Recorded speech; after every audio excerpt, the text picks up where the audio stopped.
Welcome viewers, welcome back to my channel. আমি আজ আপনাদের গজ কাপড় দিয়ে জব মালার থলি কাটিং এবং সেলাই করে দেখাবো।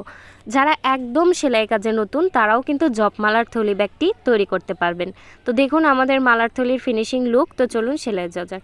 তো এখানে আমি 30 ইঞ্চি বা 10 গিরা পরিমাণ কাপড় নিয়েছি। তো 2 হাত বহরের কাপড় নিয়েছি। কাপড়টাকে আমি টোটাল প্রথমে 4 ভাঁজ করে নিব। তো আপনারা যে কাপড়ই নেন 30 ইঞ্চি পরিমাণ নিলেই হয়ে যাবে। তো দেখুন আমি কাপড়টাকে টোটাল 4 ভাঁজ করে নিচ্ছি। 4 ভাঁজ করে নেওয়ার পর মালার থলির ঝুলের কাপড়টা নিয়ে নিব। তো এখানে আমি ঝুল 11 ইঞ্চি পরিমাণ নিয়ে নেব। এটা সেলাইয়ের পর 10 ইঞ্চি পরিমাণ টিকবে। তো মাথার উপরের অংশের কাপড়টি আমি এইভাবে সমান করে কেটে নিব। কেটে নেওয়ার পর দেখতে পাচ্ছেন এখানে আমি 11 ইঞ্চিতে কেটে নিচ্ছি। তো মালার থলিতে কাটিং অনেক সহজ, সেলাইও অনেক সহজ, কিন্তু সেলাইয়ের সময় প্লিজ মনোযোগ দিয়ে দেখবেন, না হলে কিন্তু মিলাতে পারবেন না। তো এটাই অবশ্যই না টেনে পুরো ভিডিওটি দেখতে হবে, না হলে কিন্তু এলোমেলো হয়ে যাবে। তো দেখুন এখানে 32 বাই 11 ইঞ্চি পরিমাণ নিয়েছি। তো নিচের পাটে আমি এক কালার কাপড় দিচ্ছি। তো আপনারা চাইলে একই কাপড় দিয়েও তৈরি করতে পারেন, সেক্ষেত্রেও ওই 30 ইঞ্চি পরিমাণ কাপড়ই লাগবে। তো এবার দেখুন এখানে আমি কাপড়টাকে টোটাল 4 ভাঁজ করে নিয়েছি। 4 ভাঁজ করে নেওয়ার পর এখানেও আমি 11 ইঞ্চিতে কেটে নিব।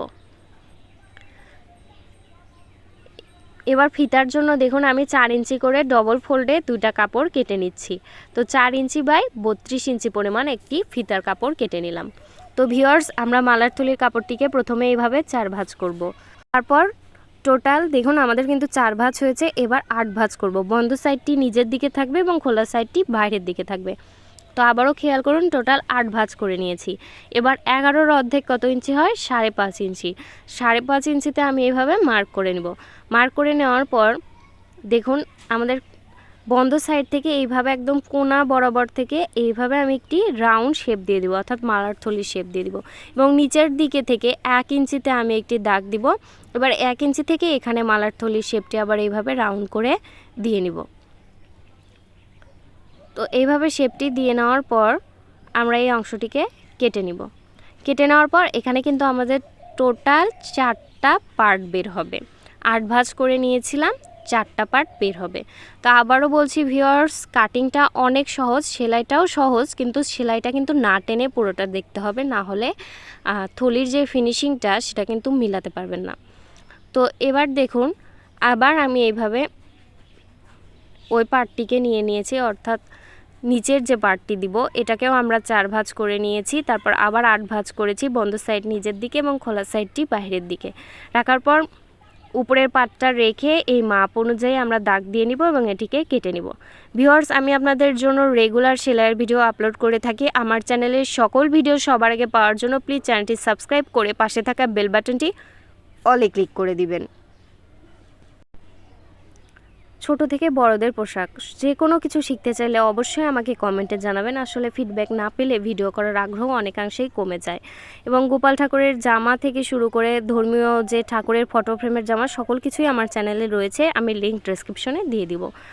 এছাড়াও আপনারা ঠাকুর পূজার রিলেটেড কোনো ভিডিও চাইলে আমাকে জানাবেন, সেই কাপড় সেলাইয়ের ভিডিও আমি আপনাদের দিয়ে দিব। তো দেখুন এইভাবে আমাদের 8টা পার্ট তৈরি হয়ে গিয়েছে। তো একটি পার্টের উপর একটি পার্ট দিয়ে, অর্থাৎ 4 পার্টে আমাদের মালার থলিটি তৈরি হবে। তো চলুন সেলাইয়ে যাওয়া যাক। তো প্রথমে আমি বেলটা সেলাই করে নিব। তো বেলটাকে এইভাবে ভাঁজ করে সাইড ঘেঁষে ঘেঁষে আমি সেলাইটি দিয়ে যাব।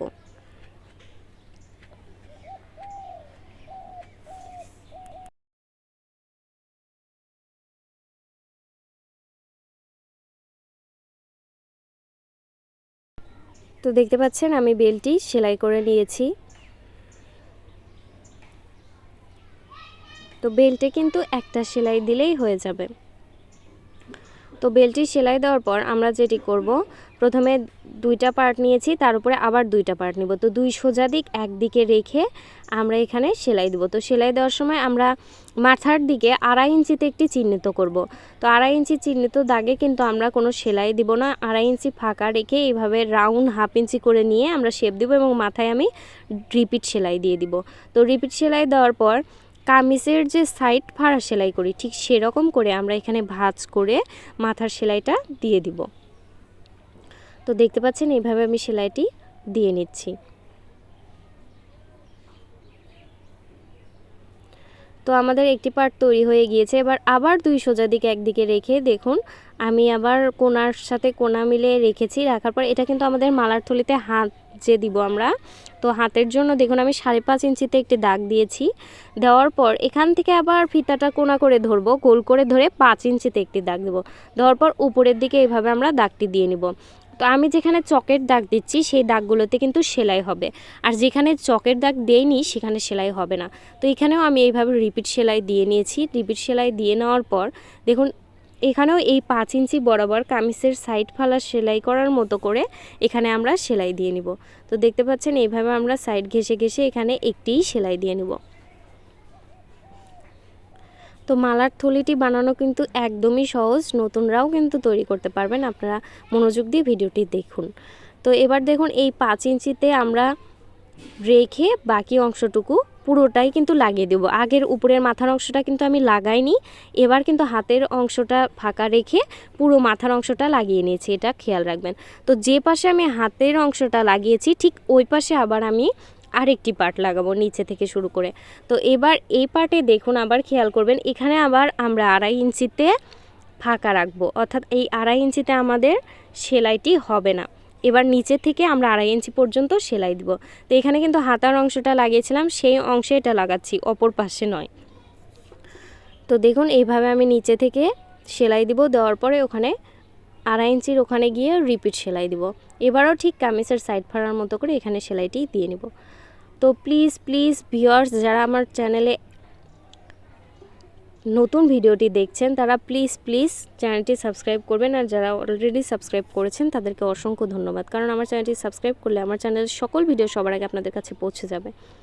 তো এবার এখানেও আমরা কামিজের সাইড ফাড়ার সেলাই করার মতো সেলাই করে নিচ্ছি।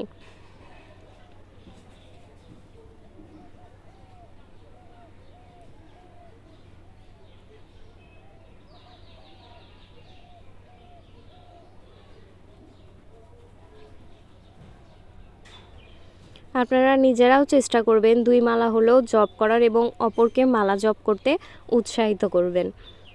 তো দেখুন আমাদের লাস্ট ফিনিশিং পর্যায়ে এসে গিয়েছি। এবার যে পার্টটা রয়েছে 2 সোজা দিক একদিকে করে এখানে আমি 2.5 ইঞ্চিতে দাগ দিয়েছি। এবার আমাদের যে আঙ্গুলটি আমরা মালার থলি থেকে বের করব সেই আঙ্গুলের জন্য আমরা এখানে 2.5 ইঞ্চি পরিমাণ রেখেছি। রাখার পর দেখুন নিচে থেকে ওই 2.5 ইঞ্চি ফাঁকা অংশ থেকে নিচে পর্যন্ত এইভাবে আমরা সেলাইটি দিয়ে যাব। তো এইভাবে সেলাইটি দেওয়ার পর আমরা এখানে এই 2.5 ইঞ্চিতে এইভাবে ভাঁজ করে কামিজের সাইড ফাড়ার মতো করে আগে সেলাইটি দিয়ে নিব। তো এখানে কিন্তু আমাদের আঙ্গুলটি যাবে, তর্জনী আঙ্গুলটি এখান দিয়ে আমাদের বের হবে।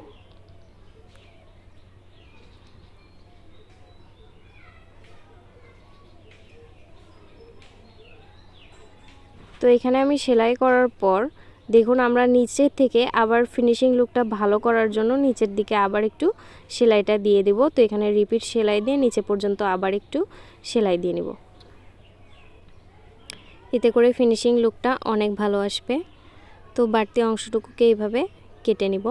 নেওয়ার পর এখানে আবার আমি 2.5 ইঞ্চি পরিমাণ নখের জন্য রাখবো, রেখে বাড়তি অংশটিকে পুরোটাই একদম সেলাই করে দিব। তো এখানে কিন্তু আমি পুরোটা সেলাই করে দিচ্ছি।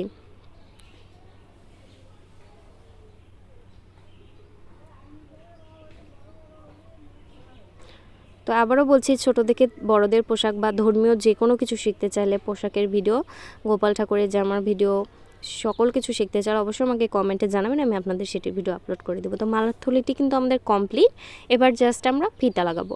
তো ফিতা লাগানোর জন্য মাথার অংশটাকে জাস্ট একটি ভাঁজ দিয়ে প্রথমে আমি সেলাই করে নিলাম। তো 2 মাথার অংশকে সেলাই করে নিয়েছি। এবার বেল্টটা রেখে এভাবে 2 মাথার অংশ ধরে এখানে আমি রিপিট সেলাই দিয়ে দেবো। তো প্রথমে এক পাশে আমি এভাবে রিপিট সেলাইটি দিয়ে নিচ্ছি, আবার অপর পাশেও রিপিট সেলাই দিয়ে নেব।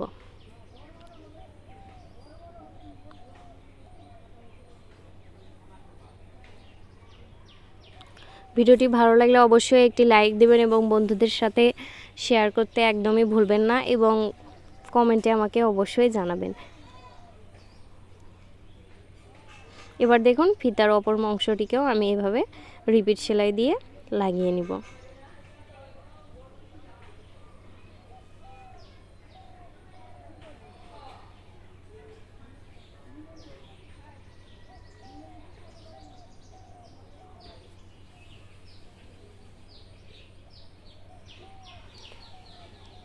তো দেখতে পাচ্ছেন আমাদের মালার থলিটি হয়ে গিয়েছে।